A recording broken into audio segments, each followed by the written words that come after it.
नमस्कार मंडळी, श्री स्वामी समर्थ. स्वागत आहे तुम्हा सर्वांचं माझ्या मराठी यूट्यूब चॅनलमध्ये. स्वामी महाराजांच्या कृपेने तुमच्या सर्व चांगल्या इच्छा पूर्ण हो, हीच मी स्वामींच्या चरणी प्रार्थना करते आणि आजच्या नवीन व्हिडिओला सुरुवात करते. उद्या आहे शनिवार आणि उद्या आहे सर्वपित्री अमावस्या. तर ही सर्वपित्री अमावस्या आपल्या पितरांसाठी खूप महत्त्वाची मानली जाते. या दिवशी आपल्याला पितरांना शेवटचा निरोप द्यायचा असतो. या दिवशी पितृ हे तृप्त होत असतात आणि आपल्याला सुखी संसाराचे आशीर्वाद ते देत असतात. जर आपण या पितृपक्षामध्ये पितरांना प्रसन्न करण्यासाठी श्राद्ध केलं असेल, पिंडदान केलं असेल, तर पितरांचा आशीर्वाद हा आपल्याला भेटत असतो. पण आपण पितरांसाठी कुठलीच सेवा केली नाही, कुठले उपाय केले नाही किंवा कुठलाही श्राद्ध जर आपण पितरांसाठी जर केलं नाही, तर आपल्याला प्रखर पितृदोष हा आपल्या घराला लागत असतो. यामुळे घरामध्ये अनेक संकटं येतात, अनेक समस्या येतात.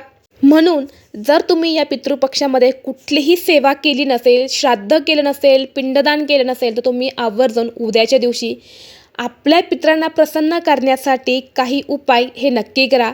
पिंडदान करा आणि त्यांचं श्राद्धसुद्धा तुम्ही उद्याच्या दिवशी नक्कीच घालू शकतात. यामुळे आपले पितृ हे आनंदाने तृप्त होतील. तसेच मी तुम्हाला या अमावस्येच्या दिवशी लक्ष्मी प्राप्तीसाठी अतिशय प्रभावी उपाय सांगणार आहे. तर हा उपाय तुम्हाला 2 वेलचींचा करायचा आहे.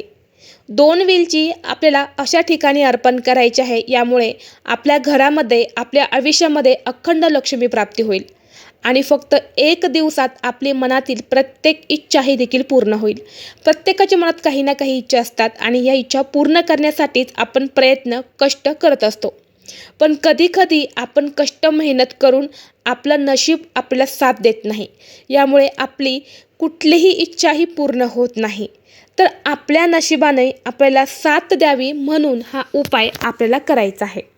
तर पहा, हा उपाय तुम्ही सकाळपासून ते रात्री संध्याकाळपर्यंत कधीही करू शकतात. अगदी रात्री 12 वाजेपर्यंत तुम्ही हा उपाय करू शकतात.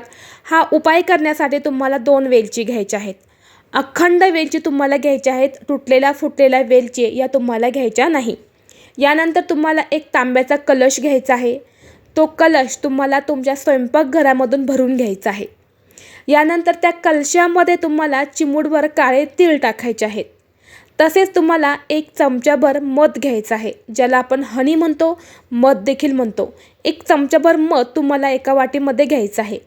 या सर्व वस्तू घेऊन तुम्हाला शिवमंदिरामध्ये जायचं आहे, म्हणजे महादेवाच्या मंदिरामध्ये जायचं आहे. सर्वप्रथम गेल्यानंतर आपण जे पाणी सोबत नेलं आहे ते पाणी तुम्हाला शिवलिंगावरती अर्पण करायचं आहे. त्यानंतर तुम्ही ज्या 2 वेलची नेल्या आहेत त्या 2 वेलची तुम्हाला मधामध्ये बुडवायच्या आहेत. मधामध्ये बुडवल्यानंतर 1 वेलची तुम्हाला तिथे महादेवाच्या तिथे शिवलिंगाजवळ नंदी हा असतोच, तर त्या नंदीला तुम्हाला 1 वेलची ही मधामध्ये बुडवून अर्पण करायची आहे. आता ही अर्पण कुठे करायची? नंदी हा बसलेला असतो आणि बसलेला एक पाय हा वरती असतो. तर जो पाय वरती आहे त्या पायाजवळ तुम्हाला ही 1 वेलची अर्पण करायची आहे. यानंतर दुसरी वेलची तुम्हाला ही शिवलिंगावरती अर्पण करायची आहे. आपण जे काळे तीळ टाकून जे पाणी शिवलिंगावरती अर्पण केले आहेत, हे पाणी अर्पण केल्यामुळे आपल्यावरती गणपती बाप्पांची कृपा प्राप्त होते. भगवान शंकरांचा सुद्धा आपल्याला आशीर्वाद प्राप्त होत असतो आणि यासोबतच आपले पितृसुद्धा आपल्यावरती प्रसन्न होत असतात. हा सर्व उपाय करत असताना तुम्हाला तुमच्या पितरांचं नामस्मरण करायचं आहे. त्यांचं तुम्हाला नाव घ्यायचं आहे. तसेच त्यांची आठवण तुम्हाला काढायची आहेत, माफी मागायची आहेत. भगवान शंकरच तुम्हाला नामस्मरण करायचं आहे आणि तसेच तुमच्या मनातील इच्छासुद्धा तुम्हाला व्यक्त करायची आहे. जी पण तुमची इच्छा असेल, व्यवसायाबद्दल इच्छा असेल, धनप्राप्तीबद्दल असेल किंवा लक्ष्मी प्राप्तीबद्दल असेल किंवा तुमची इतर कुठली इच्छा असेल, ती इच्छा तुम्हाला व्यक्त करायची आहे आणि तुम्हाला घरी यायचं आहे. फक्त एवढाच उपाय तुम्हाला 2 वेलचींचा करायचा आहे. तुम्ही आवर्जून हा उपाय करून पहा. आता हा उपाय तुम्हाला करायचा आहे, पण तुम्हाला मंदिरात जाणं शक्य नाही, तर तुम्ही हा उपाय घरी करू शकता का?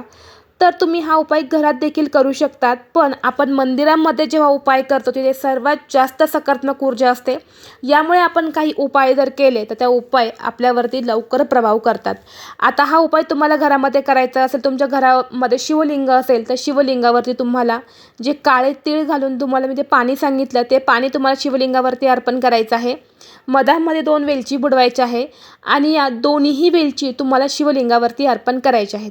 कारण तुमच्या घरामध्ये नंदी हा नसणार. मग तुम्ही या दोन्हीही वेलची तुम्हाला शिवलिंगावरती अर्पण करायचे आहे। यानंतर तुम्हाला या दोन्ही वेलची दुसऱ्या दिवशी उचलायची आहे आणि एखाद्या झाडाच्या खोडाला तुम्हाला टाकून द्यायचे आहे। अशा पद्धतीने तुम्ही हा उपाय घरात देखील करू शकतात आणि मंदिरात हा उपाय कसा करायचा हे तुम्हाला मी अगोदरच सांगितलेलं आहे। जर तुम्हाला आजचा हा व्हिडिओ आवडला असेल तर व्हिडिओला लाईक करा, चॅनलवरती नवीन असाल तर चॅनलला सबस्क्राईब करा आणि असेच माहितीपूर्ण व्हिडिओ पाहण्यासाठी बेल आयकॉनलाही प्रेस करा। चला तर मग भेटू असंच पुढल्या एका नवीन व्हिडिओमध्ये। तोपर्यंत सर्वांना श्री स्वामी समर्थ।